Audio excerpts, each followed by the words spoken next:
Hello friends, स्वागत है आप लोगों का एडीएसपी सर्कल में। तो आज हम लोग बात करने वाले हैं क्लास 11th का भूगोल का क्वेश्चन आंसर मॉडल सेट 2024-25 का। तो आइए हम लोग डिस्कशन करते हैं क्वेश्चन नंबर 1 से। तो क्वेश्चन नंबर 1 आप लोगों को क्या है? क्वेश्चन नंबर 1 है कि अधिवास भूगोल एवं जनसंख्या भूगोल का संबंध किससे है? तो इसका जो ऑप्शन है, ए है पर्यावरण भूगोल, बी है भौतिक भूगोल, सी है मानव भूगोल या डी है इनमें से कोई नहीं। तो इसका जो आप लोगों का सही आंसर हो जाएगा वो हो जाएगा मानव भूगोल। आइए दूसरा नंबर क्वेश्चन हम लोग चलते हैं। प्रारंभिक वायुमंडल में किन तत्वों की अधिकता थी? तो इसका जो आप लोगों का सही आंसर हो जाएगा वो हो जाएगा ऑप्शन नंबर ए, हाइड्रोजन एवं हीलियम। ये दो तत्वों की अधिकता थी वायुमंडल में प्रारंभिक में। क्वेश्चन नंबर तीसरा की ओर चलते हैं। तीसरा क्वेश्चन नंबर है कि गुटेनबर्ग असातत्य किन दो परतों की सीमा को कहते हैं? तो इसका जो आपका सही आंसर हो जाएगा वो हो जाएगा बी, मेंटल और क्रोड। दो ये जो है मेंटल और क्रोड, इसका सही आंसर हो जाएगा। क्वेश्चन नंबर 4 की ओर हम लोग चलते हैं। क्वेश्चन नंबर 4 यह है कि महासागरीय अधस्तल विस्तार सिद्धांत का प्रतिपादन किसने किया? तो इसका सही आंसर आप लोगों का हो जाएगा question number answer option number D, Harry हेस ने किया। आइए क्वेश्चन नंबर 5 चलते हैं। क्वेश्चन नंबर 5 है कि निम्नलिखित में से कौन सा स्थल रूप पवन के अप्रदानात्मक शक्ति द्वारा निर्मित नहीं होता? तो इसका जो आप लोगों का सही आंसर हो जाएगा ऑप्शन नंबर डी, बालू का स्तूप, इसका सही आंसर हो जाएगा। आइए क्वेश्चन नंबर 6 चलते हैं। सुनामी शब्द की उत्पत्ति कहाँ से हुई है? तो सुनामी शब्द का जो उत्पत्ति वो जापान से हुई है, ऑप्शन नंबर ए। आगे चलते हैं क्वेश्चन नंबर 7। क्वेश्चन नंबर 7 है कि निम्नलिखित में से किस ज्वालामुखी प्रकार से सर्वाधिक तरल लावा प्रवाहित होता है? तो इसका जो आपका सही आंसर हो जाएगा वो हो जाएगा बेसाल्ट प्रवाह से ज्वालामुखी का जो लावा है वो प्रवाहित होता है। आगे चलते हैं क्वेश्चन नंबर 8 है। क्वेश्चन नंबर 8 है कि गर्मियों में उत्तरी मैदान में बहने वाली गर्म एवं शुष्क हवा को क्या कहा जाता है? तो उसको हम लोग लू कहते हैं, लू कहा जाता है। क्वेश्चन नंबर 9 चलते हैं हम लोग। हिमालय के किस सागर के अवसादों से निर्मित है? हिमालय किस सागर के अवसादों से निर्मित है? तो इसका जो आप लोगों का ऑप्शन है देख लीजिए, ए है टेथिस सागर, बी है अंटार्कटिका सागर, सी है अरब सागर, डी है भूमध्य सागर। तो इसका जो आप लोगों का सही आंसर हो जाएगा वो हो जाएगा Tethys Sagar, option number A. आगे चल देखिए क्वेश्चन नंबर 10 क्या है। क्वेश्चन नंबर 10 है कि निम्न में से कौन सा हिमनद द्वारा निर्मित निक्षेपित स्थल रूप है? तो इसका जो आप लोगों का सही आंसर हो जाएगा 10 का वो हो जाएगा एस्कर, ऑप्शन नंबर डी। आगे देखते हैं क्वेश्चन नंबर 11। क्वेश्चन नंबर 11 है कि ज्वारीय परिकल्पना पर सर्वप्रथम किसने प्रस्तुत किया? तो इसका जो आप लोगों का सही आंसर हो जाएगा वो हो जाएगा ए, जेम्स और जेफरीज ने किया है, ऑप्शन नंबर ए। आइए क्वेश्चन नंबर 12 की ओर चलते हैं।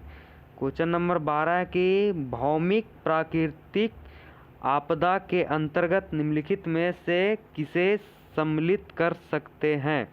तो इसका जो आप लोगों का सही आंसर हो जाएगा option number C. Question number 13 की ओर चलते हैं अब हम लोग। क्वेश्चन नंबर 13 है कि आपदा प्रबंध अधिनियम कब पारित किया गया? तो आपदा प्रबंध अधिनियम जो है वो हम लोगों का 2000 ईस्वी में पारित किया गया था, ऑप्शन नंबर सी सही होगा। सॉरी, इसका जो है आप लोगों का हो जाएगा ऑप्शन नंबर बी सही होगा, 2005 में पारित किया गया था। अब आगे हम लोग चलते हैं क्वेश्चन नंबर 14 की ओर। तो क्वेश्चन नंबर 14 है कि भारत का प्रथम जीव मंडल निश्चय कौन है? तो इसका जो आप लोगों का 14 का सही आंसर हो जाएगा वो आप लोगों का D, Nilgiri. Option number D. Question number 15 की ओर हम लोग चलते हैं। अब क्वेश्चन नंबर 15 यह है कि चंदन किस प्रकार के वन में पाए जाते हैं? तो चंदन जो आप लोगों का है वो पर्णपाती वन में पाए जाते हैं। Option number C. आगे चलते हैं क्वेश्चन नंबर 16। क्वेश्चन नंबर 16 यह है कि निम्नलिखित में से किन पहाड़ियों में चेरापूंजी और मासिन राम स्थित है? तो ऑप्शन नंबर जो 16 का जो आप लोगों का आंसर सही है वो है ए, खांसी। ए हो जाएगा आप लोगों का सही। क्वेश्चन नंबर 17 की ओर चलते हैं। क्वेश्चन नंबर 17 है कि निम्न में से कहाँ महाद्वीपीयता अनुभव की जाती है? तो ऑप्शन नंबर इसका 17 क्वेश्चन नंबर का जो आप लोगों का आंसर सही होगा वो हो जाएगा डी, हरियाणा में अनुभव की जाती है महाद्वीपीयता। क्वेश्चन नंबर 18 की ओर चलते हैं हम लोग। क्वेश्चन नंबर 18 यह है कि इनमें से कौन सा कथन प्रायद्वीपीय नदी के बारे में सही है? तो ऑप्शन पढ़िए हम लोग। सबसे पहले ऑप्शन नंबर ए है कि प्रायद्वीपीय नदी एक सुनिश्चित मार्ग पर चलती है। ऑप्शन नंबर बी, इन नदियों का प्रवाह मानसून की बारिश पर निर्भर करता है। ऑप्शन नंबर सी, यह नदियां 12 मासी नहीं है, मतलब 12 महीना नहीं बहती है। ऑप्शन नंबर डी, उपयुक्त में से सभी। तो जो 18 का आप लोगों का सही आंसर होगा वो हो जाएगा डी, उपयुक्त में से सारा जो कथन दिया गया वो सारा का सारा सही है। अब हम लोग क्वेश्चन नंबर 19 की ओर चलते हैं। क्वेश्चन नंबर 19 है कि गांधी सागर बांध किस नदी पर बनाया गया है? तो गांधी सागर बांध जो है वो हम लोगों का चंबल नदी पर बनाया गया है। अब क्वेश्चन नंबर 20 की ओर चलते हैं। क्वेश्चन नंबर 20 है कि भारत में कोयला उत्पन्न करने वाला संरचना कौन सा है? तो जो भारत में कोयला उत्पन्न करता है वो संरचना कौन सा है? तो धारवाड़ संरचना है। अब हम लोग चलते हैं क्वेश्चन नंबर 21 की ओर। 21 क्वेश्चन नंबर क्या है? महाराष्ट्र पश्चिम घाट को किस नाम से जाना जाता है? महाराष्ट्र का जो पश्चिमी घाट है उसे हम लोग किस नाम से जाना जाता है? किस नाम से जाना जाता है वो घाट को? तो उसका जो आप लोगों का सही आंसर हो जाएगा वो हो जाएगा ए, सह्याद्री। सह्याद्री घाट के नाम से जाना जाता है। अब हम लोग क्वेश्चन नंबर 22 देखते हैं। क्वेश्चन नंबर 22 यह है कि हिमालय निम्नलिखित में से किसका उदाहरण है? हिमालय निम्नलिखित में से किसका उदाहरण है? तो ये हो जाएगा, इसका आंसर हो जाएगा ए, नवीन वलित पर्वतमाला का उदाहरण है। अब देखते हैं हम लोग क्वेश्चन नंबर 23। क्वेश्चन नंबर 23 यह है कि पाक जल डमरू मध्य किन के बीच स्थित है? तो जो इसका सही आंसर हो जाएगा 23 का वो हम लोग का हो जाएगा बी, ऑप्शन नंबर बी, मतार की घाटी और बंगाल की खाड़ी के मध्य, ये हो जाएगा इसका सही आंसर। अब हम लोग देखते हैं क्वेश्चन नंबर 24। क्वेश्चन नंबर 24 यह है कि इंदिरा गांधी नेशनल पार्क कहाँ स्थित है? इंदिरा गांधी नेशनल पार्क कहाँ स्थित है? तो इसका हो जाएगा आप लोगों का सही आंसर बी, 24 का बी, पश्चिमी घाट।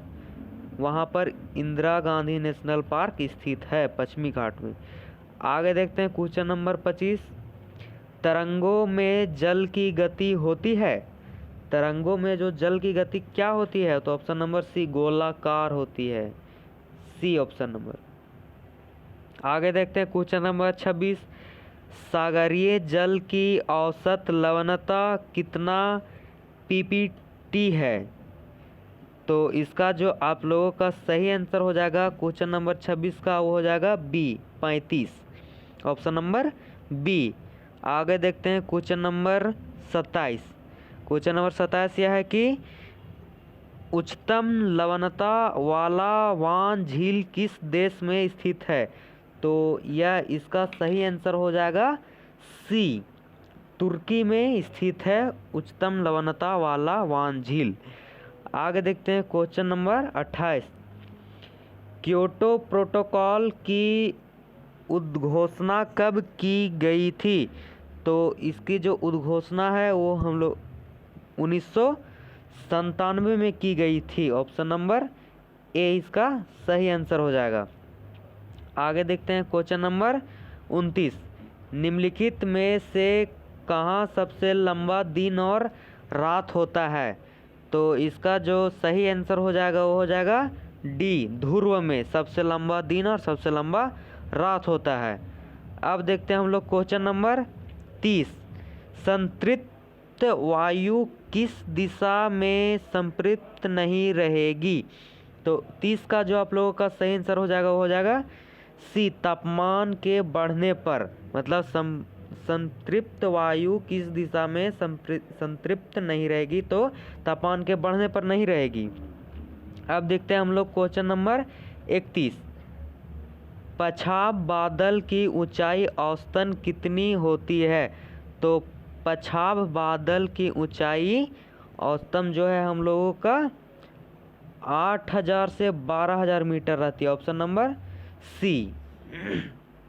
आगे देखते हैं क्वेश्चन नंबर 32। क्वेश्चन नंबर 32 यह है कि समदाब रेखीय यदि दूर दूर हो तो वैसे क्षेत्र में दाब प्रवणता कैसी होती है? तो क्वेश्चन नंबर 32 का जो आप लोगों का सही आंसर है वो हो जाएगा, देखते हैं पहले ऑप्शन हम लोग देख लेते हैं। ऑप्शन ए है कि अधिक होगा, कम होगा, शून्य होगा या इनमें से कोई नहीं।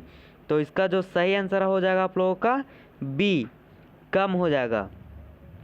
आगे देखते हैं क्वेश्चन नंबर 33।